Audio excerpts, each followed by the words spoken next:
Bueno, estamos con un alto exponente también de la economía nuevamente. 31 minutos de las 10, ¿cómo corre el tiempo? Hoy es 12, ¿verdad? 12 de agosto ya. Estamos esperando el 15, que es la fecha especial de Asunción. Tenemos que traer a un historiador, a alguien que pueda nutrirnos desde esa perspectiva respecto a Asunción, la capital nuestra que cumple 487 años. Tenemos a un economista, bien decía, en el canal 21 de Tigo TV, Educanal, canal 27 Copaco IPTV y a través de BM Online. El señor Jorge Luis Schreiner. Ay, cómo me cuesta. Jorge Luis Schreiner. Ahí está. Marengo. Él es economista por la Universidad Nacional de Asunción, tiene una maestría en economía por la Universidad Julius Maximilian de Alemania, abogado y máster en Derecho Tributario por la Universidad del Norte, fue presidente de la Comisión Nacional de Valores y miembro del directorio del Banco Central del Paraguay por muchísimo tiempo y es profesor de Economía Monetaria en la Universidad Nacional de Asunción. Querido Jorge Luis Schreiner, ¿dije bien? Con que me digas Jorge Luis, yo ya estoy feliz. No. Así que... No, pero tengo que saber pronunciar tu nombre, tu apellido en alemán. Schrei. Es súper sencillo. Se hace la Schreiner.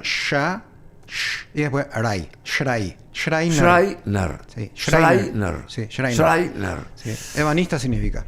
Ah, ebanista. Así que tampoco... ebanista. Sí, Schreiner. Schreiner significa ebanista y Tischler significa carpintero. Ah, Schreiner. Y Ortsfield significa campo de ¿cómo se dice? Frutas. Manzana, el apellido del, sí, el que de escuché, tu amigo el embajador. El que escuché justamente. Dice que es íntimo amigo tuyo, ¿cierto? No lo conozco. Ah, no lo conozco. Ortsfield. O sea, el campo de frutas. Campo de frutas. Fruta en alemán. Campo de frutas. Su apellido es alemán. Ortsfield. Sí. Es alemán, pero sí. Field es No, inglés. Field es campo en alemán. Sí, pero también en inglés. Bueno. En inglés. Bueno, querido... pero no vine a hablar de él. Claro, no, Jorge. Me abstengo. No, también nosotros. A partir de ahora. Jorge Luis Schreiner. A ver, ¿cómo está nuestra economía con esta cuestión del grado de inversión? Que fue todo un logro y que fuera de micrófonos comenzamos a hablar sobre este punto de que el presidente Guasmosi fue, bajo su gobierno, se empezó a iniciar toda esta historia de los cambios en el aspecto de controlar a los bancos, de investigar el sistema bancario que estaba muy mal manejado en aquella época cuando él asume. ¿Estoy en lo correcto o no? Si algo valoro de la expresión de nuestro actual presidente Santiago Peña es haber manifestado públicamente que lo que se logró es proceso. O sea, gracias a un largo proceso. La crisis financiera del año 95, que le estalló en la cara al presidente Guasmosi, en realidad eran bancos que debieron cerrarse en el 88, 89, Banco Par, Banco General, ya tenía informe negativo de la superintendencia. Banco General, Banco Par, una serie de bancos ya tenía informes. Banco Unión también me parece. No, en esa época no. O sea, los cuatro bancos, Banco Sur, habían bancos que ya tenían ratios totalmente negativos con recomendación de la superintendencia entonces de intervenir esos bancos.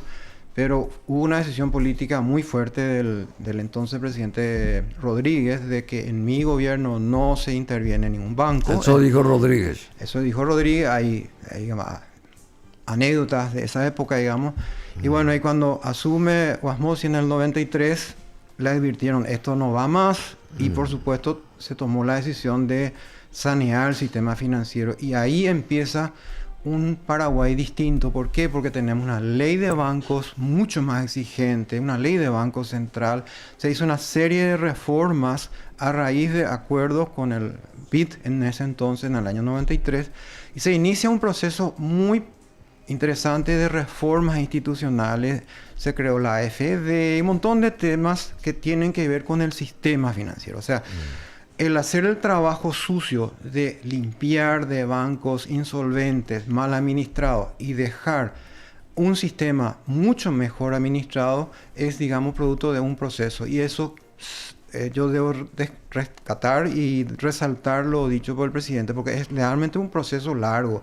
En el 2003, con Duarte Frutos, se saca la ley IRP, se hace una reforma del Banco de Fomento, o sea, se continuó un proceso y a lo largo de décadas hubo una continuidad de reforma en el área económica. Ahí es donde tiene mucha fortaleza nuestro país. Nuestro país tiene debilidades en otro campo. El tema de Poder Judicial tiene una debilidad muy grande, su capacidad de enforcement, de forzar sus decisiones, hace que la seguridad... De hacerse notar. De hacerse notar, hace que la seguridad jurídica sea muy baja. Entonces, ese es un aspecto en el que yo personalmente discrepo.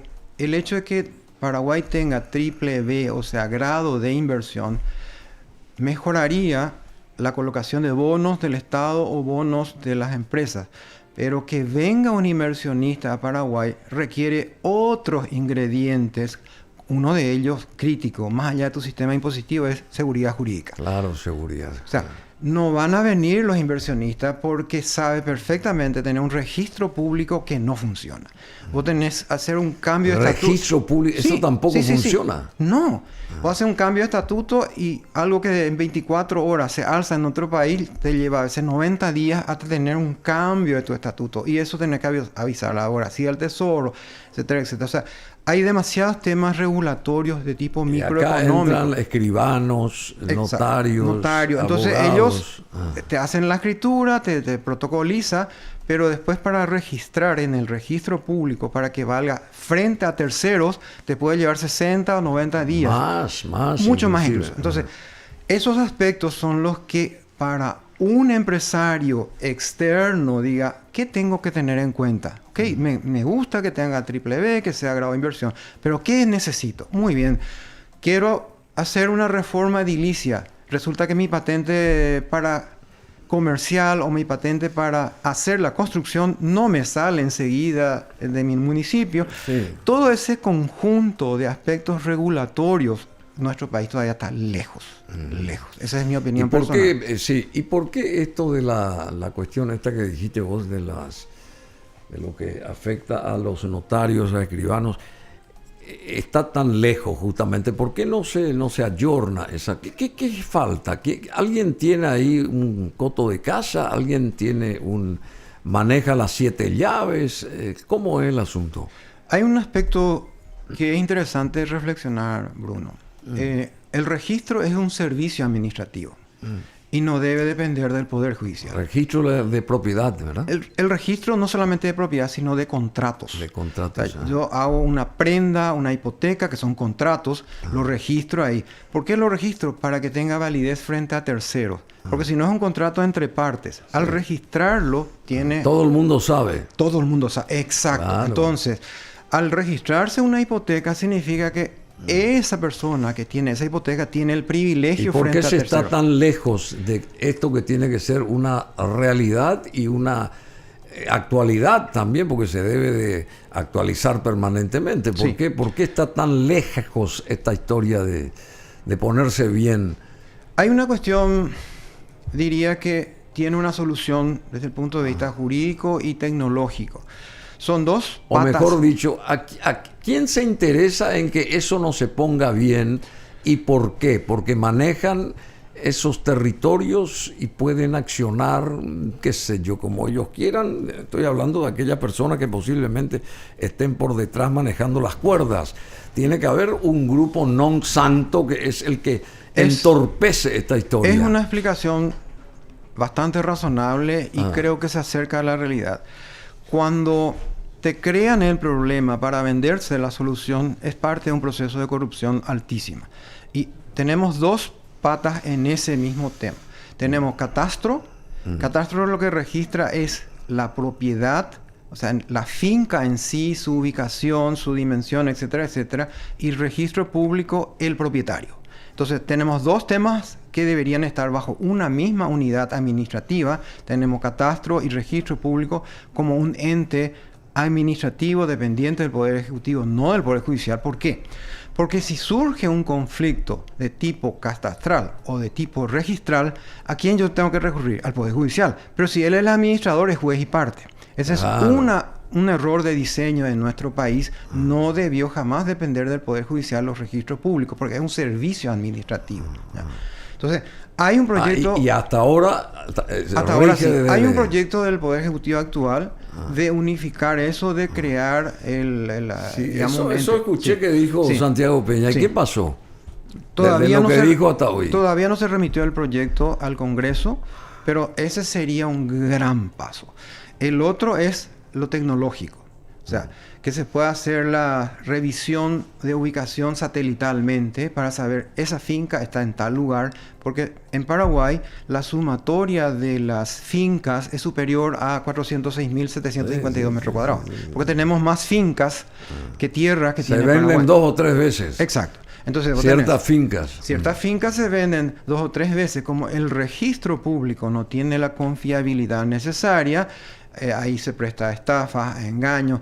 ¿Cuántos inversionistas extranjeros le vendieron una estancia, viene y resulta que le aparece a alguien? Ah, no, yo soy el dueño. Se mete en un conflicto judicial inacabable. Y nunca acaba eso. Y esos son los elementos que tienen en cuenta un inversionista. Bueno, yo te hago una pregunta. Esto que está, por lo que está pasando, digamos, el sistema del Ministerio de Economía y Finanzas, acá entra el Banco Central del Paraguay, entra ese gran sector que maneja Oscar Orué, ¿cómo que se llama? DNIT. Sí, exactamente. Todo esto. Y funciona de maravilla. El asunto es sostener esto en el tiempo, ¿verdad? Sí. Ese grado de inversión. Sí. ¿Por qué ese grado? ¿Por qué se llegó a esto? Porque se hizo bien el trabajo desde aquella intervención a los bancos, ya sea de Guamos y después Nicanor, etcétera, etcétera, con todos los superministros que pasaron por ahí, por el sector de Hacienda y después ahora de Economía. Pero ¿por qué eso mismo no emula este sector del catastro y de la historia? Por ejemplo, no se hace eso mismo en ese sector, no se hace esto mismo que hizo esta cuestión de Hacienda y en educación y en salud, por ejemplo. ¿Qué falta? ¿Por qué no emulan lo que les salió bien a este sector del gobierno, digamos? A ver, ¿por qué no se emula eso? No sé si me...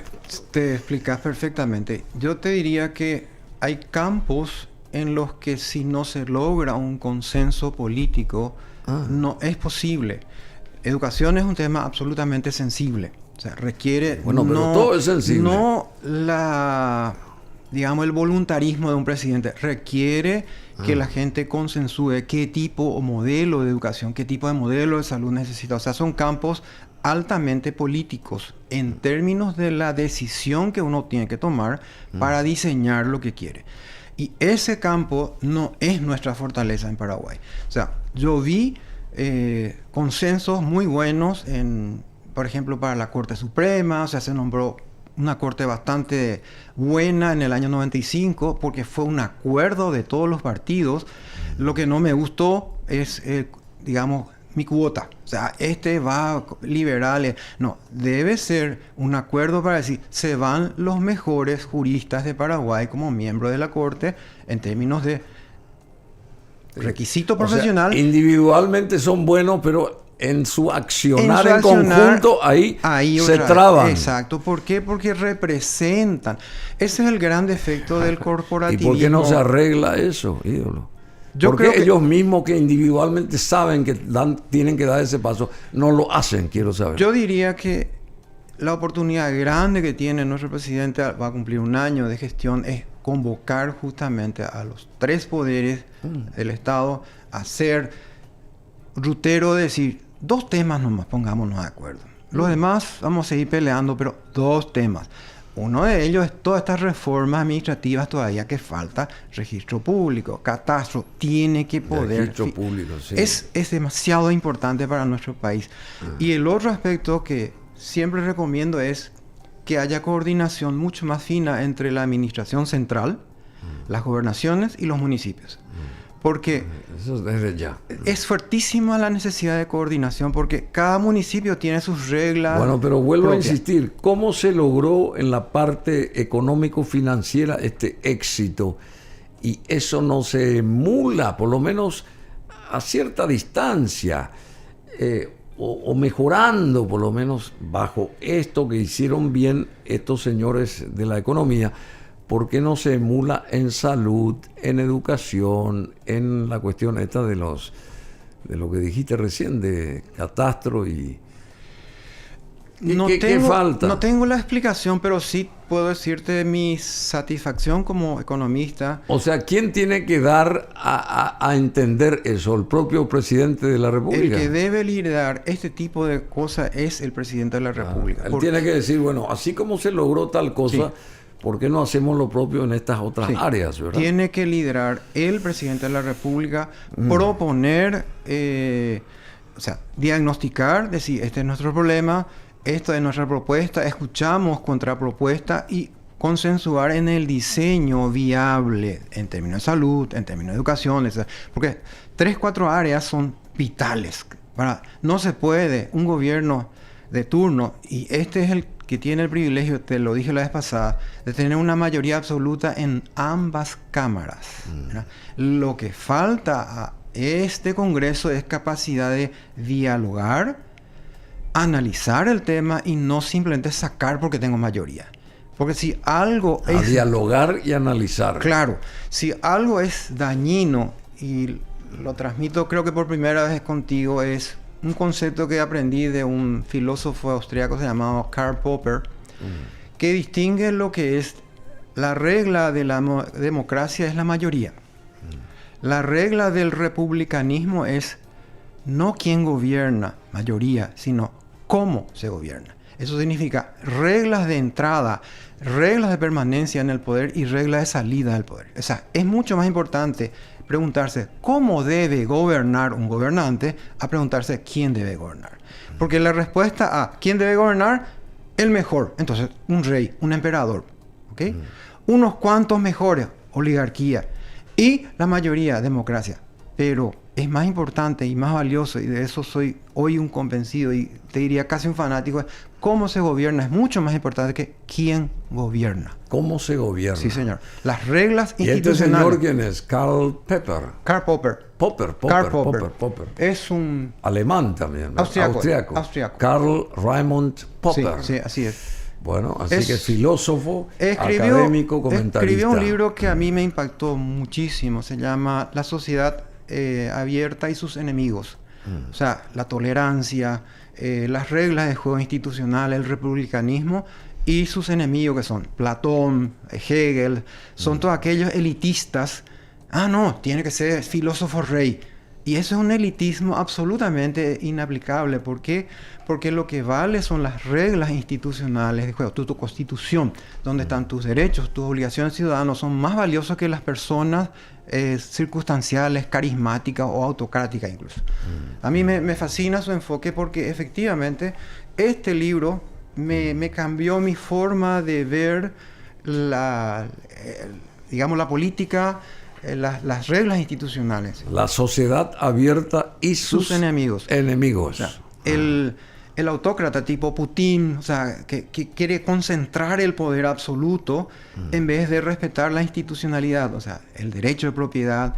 Yo respeto a mi poder judicial, es independiente, yo lo respeto. Ese diseño institucional es mucho más valioso que buscar una persona providencial que me resuelva los problemas como país.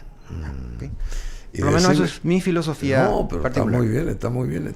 Y acá el sistema judicial es tan respetado que nadie dice nada, entonces. Se lo respeta mucho y nadie inventa. Nuestro sistema judicial... porque no hace nada, entonces se lo respeta mucho. Nadie se mete ahí.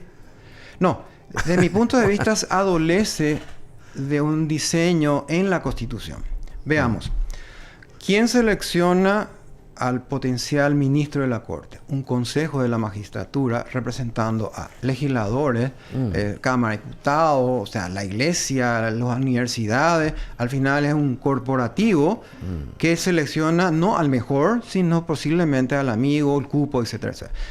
El mejor sistema que yo vi es el de Estados Unidos, que es... ¿Cómo funciona? El presidente de la República nomina, o sea, propongo a fulano de tal. Va a la Cámara de Senadores. La Cámara de Senadores analiza, le destroza su vida privada, etcétera, etcétera. Si pasa ese filtro, le da su acuerdo, ese miembro de la Corte Suprema en Estados Unidos muere en su cargo. Ah, sí, muere en su cargo. Sí, señor. Una vez que se lo designa, solamente puede ser por senilidad, por demencia o lo que fuera. Pero una vez que se le designa con 45 años, el tipo puede llegar a 85. Si tiene la lucidez mental, sigue en el cargo. For good. Exacto. Entonces, esa diferencia de fiscales, miembros de la Corte, que cada 5 años tienen que rendir pleitesía a unos cuantos políticos para entrar y para permanecer, es el talón de Aquiles más grande que tiene nuestro Poder Judicial. Pero hasta los 75 años dice que... No importa eso. Pero la amenaza de juicio político que dice... yo tengo 30 votos y 54 acá, te mando afuera. Siempre está con eso. Exacto. Siempre se está latente con eso. Exacto. Cuando el esquema de remoción es fácil, y después andate a la Corte Interamericana, 15 años después te sale que te echaron mal, el caso de Bonifacio Ríos. ¿Qué pasa? Destruyó la institucionalidad. Todos los ministros de la Corte tienen un gran temor de sacar un fallo que contradiga a esa mayoría que tiene los 2/3 acá y los 2/3 acá. Y eso no existe en Estados Unidos. Esa es la diferencia grande. Entonces, yo abogo por un sistema donde la institucionalidad tiene estabilidad. Institucionalidad. Sí. O sea, la designación es política, porque es un acuerdo entre el presidente y el Senado en Estados Unidos. Pero a partir de su designación, este señor se separa, se independiza. Ya nadie está buscándole si no me saca un fallo, yo te echo. Esa puja. Ya es independiente. Ya es independiente. Ahí está. Esa es la diferencia. ¿Pero a él se lo puede sacar si actúa mal? Sí, se lo puede sacar. ¿Cómo? Pero es un juicio político mucho más complejo y mucho más protector de lo que es. El diseño de un banco central independiente tiene un símil parecido a nivel europeo, donde, por ejemplo, en Estados Unidos, el miembro del Federal Reserve tiene 14 años de duración en su cargo. Incluso puede ser renovable. El presidente... 14 años. 14 años. Y como el número de consejeros es tal que un presidente renueva 1, 2 a lo sumo. ¿Ya? Entonces, el Banco Central, igualito el modelo alemán en su momento, que yo lo vi en persona, y después el modelo europeo es así también. El presidente del Banco Central sí coincide su mandato con el presidente de la República, en Estados Unidos y también en Europa. Lo que yo vi en Estados Unidos es que un presidente del Banco Central estuvo con 3 o 4 presidentes. O sea, Volcker estuvo 20 años prácticamente, o sea, Greenspan estuvo 14 años. O sea, respetan tanto a esa institución, políticamente hablando, que a nadie se le ocurre destartalar su banco central en Europa ni en Estados Unidos, porque saben que es el custodio de algo tan valioso que es una moneda sana, digamos. Eso ganamos en Paraguay. Se ganó en Paraguay por un lado, pero por el otro lado, si un presidente está 5 años en el poder, un presidente de la República tiene tan solo 5 años de estar ahí, digamos, a través de la Constitución en la presidencia como poder ejecutivo, digamos. Sin embargo, en el Parlamento no funciona así la cosa. Y hay muchos que están por muchos periodos, y en el caso municipal, peor todavía. La Junta Municipal tenemos a un impresentable como Augusto Wagner, que hace 30 años está ahí, ¿verdad? Y los intendentes cada 5 años se renuevan, los intendentes. Y este señor que aparece ahí en pantalla, este impresentable, es el que maneja los tentáculos de la municipalidad, en este caso de Asunción, y hace 30 años que lo hace, y lleva todo a su bolsillo. ¿Y cómo eso no te arregla? Porque si un intendente puede estar solamente por un periodo o quizá por un segundo periodo de acuerdo a su actuar, ¿por qué eso mismo no se tiene en cuenta para los consejeros, por ejemplo, en este caso? Ok. El criterio que aplica en Estados Unidos también es que el presidente tiene que tener un mandato limitado. Al principio con Eisenhower, por ejemplo, era ilimitado, o sea, se iba, hasta que dijeron, no más, señor. 2 periodos consecutivos y no más. Claro. Sin embargo, los senadores, los diputados son reelegibles de por vida, o sea, siempre y cuando tengan los votos. O sea, un senador puede tener 5 o 6 periodos en Estados Unidos, no pasa nada. ¿Por qué? Porque no administra la cosa pública. Sin embargo, un presidente de la República, al ser potencialmente reelegible, ¿qué hace? Tiene la estructura del poder. En Estados Unidos se va con su helicóptero a hacer su campaña política. Eso para mí está mal. Por eso me encanta el modelo chileno, que dura 4 o 5 años, sale, por 5 tiene que alejarse, puede volver. Entonces hay reelección pero alternada. O sea, esa misma persona no puede ser reelecta para que no use el aparato estatal en pro de su campaña. Es un modelo muy lindo. Y acá se debería de copiar a mí me gusta el modelo chileno. Me gusta el modelo. Bueno, pero tampoco va... Que una persona en los 5 años salga y ya nunca más pueda volver, para mí está mal. Eso se hizo porque se diseñó contra Stroessner. No se pensó... Nuestra Constitución tiene un montón de cláusulas anti-Stroessner. No para el futuro del Paraguay. Hay que revisar este tipo de cosas. Hay que revisar. Yo soy partidario de la reelección alternada o el modelo americano de 2 y se acabó ya. Y otra cosa que hay que analizar es cuánto gana un presidente. Porque un presidente maneja una fortuna, digamos, tiene acceso a manejar millones de dólares. Sin embargo, cobra en guaraníes y cobra igual que, no sé, inclusive la gente de Itaipú cobra más los asesores que el propio presidente de la República. ¿Cómo se entiende eso? Porque si no se quiere que por tentación el presidente, estoy inventando, se quede con uno de los maletines que pasa por ahí, hay que darle una entrada legal mucho más fortalecida al presidente que maneja o que visualiza o que destina millones de dólares para que se mueva el Estado. No sé si me explico. Perfectamente. No puede cobrar menos que un funcionario, qué sé yo. Eso aprendieron muchos países, incluyéndole a Chile, donde ciertos cargos relevantes tenga que ser remunerado acorde al cargo y la responsabilidad. Y a lo que maneja. Yo no concibo que un director de Itaipú gane 3 veces lo que gana el presidente. Una vergüenza. Está mal eso, está mal. Está mal. El presidente de la República debería ganar más de lo que gana porque tiene tal responsabilidad. Es el administrador general del Estado paraguayo. O sea, no puede ser que alguien que administra una binacional gane 3 veces lo que gana el presidente. Eso está mal. Hay que corregir. Pero como es un tratado, digamos, binacional, no es tan sencillo modificarlo. Sí, pero en la concepción está mal. Pero no solamente en Itaipú o en Yacyretá. Yo creo que en otros lugares acá hay funcionarios que ganan más que un presidente, ¿verdad? Y eso está mal. Que un presidente de la República. Porque el presidente de la República, para que haga bien su trabajo, tiene que saber que tiene un respaldo monetario mensual que le pueda permitir pensar mucho más holgadamente y no estar pendiente de dónde sacar el dinero, porque también eso conlleva a que cada movimiento de él cueste dinero, ¿verdad?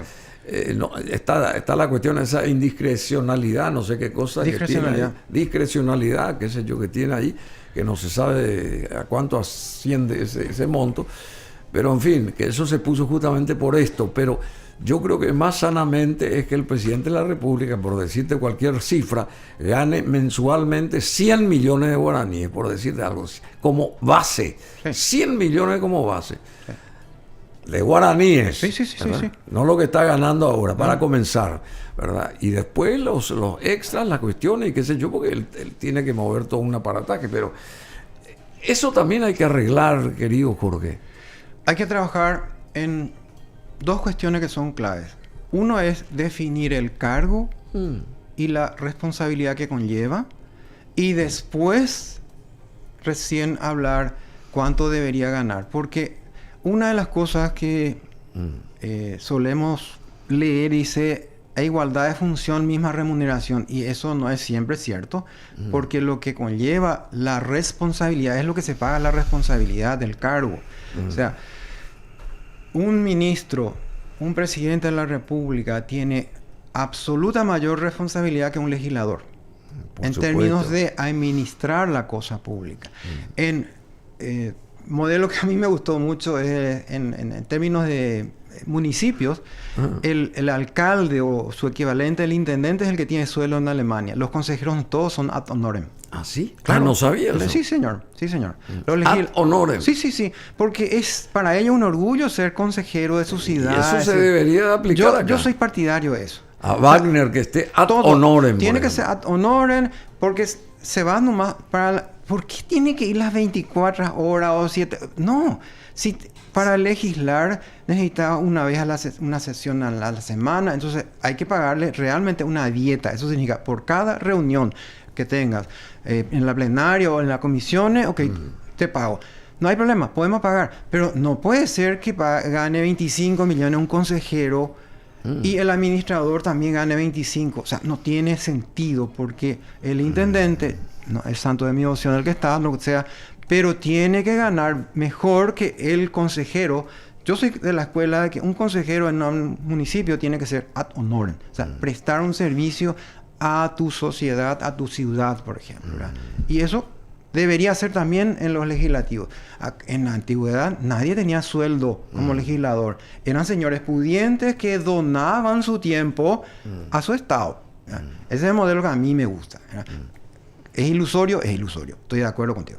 Pero si no partimos de que tiene que ir legisladores que no piensan en su propio bolsillo, en llevar a su parentela, etcétera, etcétera, eso es la parte cultural fuerte que tenemos que combatir como sociedad. O sea, estamos hablando de la prensa. Yo cada vez que puedo critico eso porque está mal. Te cuento personalmente. O sea, en síntesis, hay que robar menos. Si es posible, no robar. Sí, ya sé. No robar. No robar, por supuesto, pero hay que robar menos. Porque... No robar eso. No, o sea, ya sé que no hay que robar. El concepto que yo escuché cuando era muy jovencito, sí, fulano roba, pero hace cosas. Ese es el modelo que yo detesto. O sea, tiene que hacer las cosas y bien porque ese es su rol como ministro, como presidente de la ANDE o lo que fuera. Tiene que cumplir. Entonces, yo le pago bien al presidente de la ANDE para que sea un buen administrador. Bueno, y por eso no para que cuando haga un cableado ya quede con una parte. Ese no es el modelo. Bueno, y no solamente eso, el cableado y también ahí... Lo que sea. Se entierra el cable y se descomponen las veredas porque hacen mal la cuestión esa. Pero por eso yo decía que el presidente de la República debe de tener un buen respaldo monetario a su trabajo, a su figura. Igual que el presidente de la Corte Suprema. Igual, claro. O sea, los jueces, los fiscales tienen que ganar bien. Para que no metan la mano en la lata. No tienen que tener ninguna necesidad de buscar recursos extras. Eso de hacerte tu sueldo aparte, que era el concepto muy de moda en la década del 70 y 80, nombraba director de aduana, jefe de aduana, lo que sea, y el sueldo era tan miserable. Cuando una persona le pregunta, pero ¿cómo yo viví con este sueldo? Vos tenés que hacer tu sueldo aparte. Decime una cosa. El mensaje es andar y robar. Sí, Jorge Schreiner, decime una cosa. Con esto de la cuestión está conseguida, ¿verdad? Del grado de inversión, digamos, hay que hacer reformas, porque las leyes del servicio civil tienen que estar organizadas, la caja fiscal, la ley de seguros. ¿Cómo se va a conseguir eso? Porque esto es lo que está pendiente a partir de ahora, luego del grado de inversión, y sostener ese grado de inversión en el tiempo haciendo bien nuestro trabajo, ¿no te parece? En nuestro país, si uno no hace las reformas en los primeros 2 años, después ya es imposible. ¿Ah, sí? Incluso te diría hasta los 1 año. Porque como no hay reelección, el presidente a los 2,5 años empieza a debilitarse de tal forma que la gente empieza a acercarse al potencial reemplazante, que en el caso de Honor Colorado parece ser el vicepresidente, etcétera, etcétera. Entonces, si no aprovecha el presidente Peña, el actual presidente, que ya cumple un año en el gobierno, los próximos 6 meses, olvídate de que pueda sacar reformas profundas, porque se van a empezar a alinear hacia otras estrellas. Él probablemente sigue siendo estrella hoy, pero un año no le doy más de un año de que pueda lograr reformas profundas que necesita nuestro país. Estamos hablando de todo el sistema de seguro social, tiene que ser revisado. Cada caja tiene sus reglas propias. Algunos se jubilan con 45 años porque es maestra, porque es imposible si vos aportaste 30 años, pero viví 30 años de tu jubilación, esas cajas a los 4 o 5 años ya no tiene fondo. Ya no tiene fondo.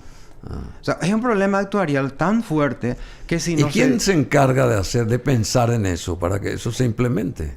En este momento el que debería, en mi opinión, repensar y pensar entonces es Economía y Finanzas, que sí tienen, digamos, como en su carpeta. Ahora, yo creo que crear una superintendencia de pensiones es un paso necesario, pero absolutamente insuficiente, porque no está ahí el problema de fondo. El problema de fondo está en las reglas de jubilación.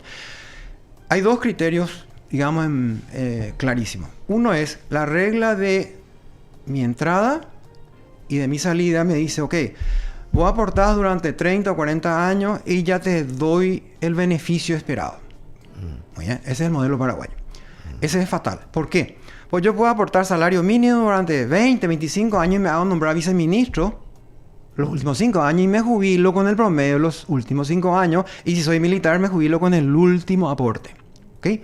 Entonces, no es el promedio de los 30 años que... Sino es el ascenso último. No es el ascenso, sino que es justamente esa parte final. Promedio de los 3 años, el último salario. Y el otro modelo es... Yo te doy tu jubilación en función a lo que acumulaste como aporte más su rendimiento. O sea, la capitalización es el modelo que yo personalmente acompaño. ¿Por qué? Porque tu esfuerzo es lo que va a explicar tu buena o mala jubilación. No un aporte automático, nadie lo vigila. 30 años, ok, yo calculo 25 años, bajísimo mi aporte. Yo vi casos de gente que en 2 años... ya comió todo su aporte porque se jubiló con el último escalón en el sector público. En el sector privado también ocurre ese tipo de cosas, porque se puede perfectamente ascender a una persona los 3 últimos años, que es el promedio de IPS, para que reciba una jubilación en base a los 3 años. IPS está intentando hace rato sacar los promedios de 10 años, por ejemplo, ¿ya? Lo cual suaviza más el efecto, pero la clave está en que actuarialmente todas las cajas tienen ese defecto de diseño, porque no aguantan máximo 4 a 5 años. Lo aportado sirve para sostener a esa persona. ¿Por qué sobrevive? Porque hay cajas deficitarias, lo financia el superavitario. Por ejemplo, en el sector público, la caja fiscal... Superavitario. Claro. La caja de policía, militares, docentes es deficitario y el funcionario en general, digamos, es superavitario. Entonces se autoalimenta de una subcaja, alimenta a la otra caja. Pero ese diseño justamente ocurre porque la regla es te jubilas con el último salario, caso de policía, militar, etcétera, etcétera. Pero cuando uno hace el acumulado de su aporte con capitalización de por medio, no dura 5 años el fondo aportado. Ahí está uno de los temas para mí más delicado, porque hace a la esencia de los próximos 30 o 40 años. Hoy hay que hacer esa reforma.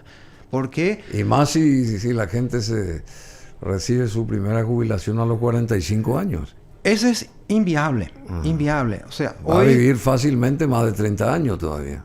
Ahí está. La expectativa de vida en Paraguay está entre 72 y 70, 72 para el varón y 75 para las mujeres.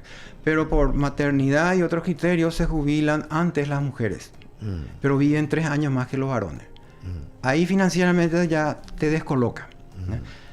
Está muy bien. Como sociedad yo creo que hay que apoyar la maternidad, su rol, etcétera, etcétera.